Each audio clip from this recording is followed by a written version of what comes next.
রংধনু রংধনু রংধনু রংধনু রংধনু রংধনু। আসসালামু আলাইকুম ওয়া রাহমাতুল্লাহ।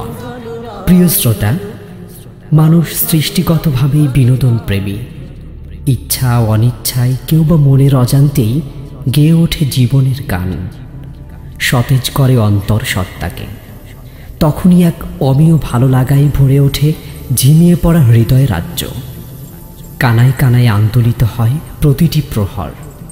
সভ্য পৃথিবীর সূচনা লগ্ন থেকে আজ অবধি চলছে এই বিনোদন বা সংস্কৃতি চর্চা।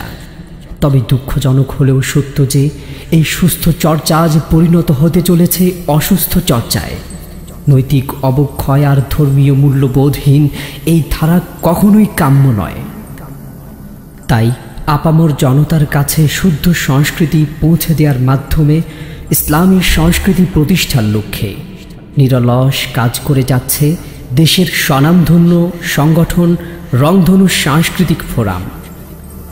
এরই ধারাবাহিকতায় প্রতিভাবান সঙ্গীত শিল্পী কারি বাশার মাহমুদের কথা সুর ও কণ্ঠে রংধনুর সপ্তম আয়োজন বিনোদন।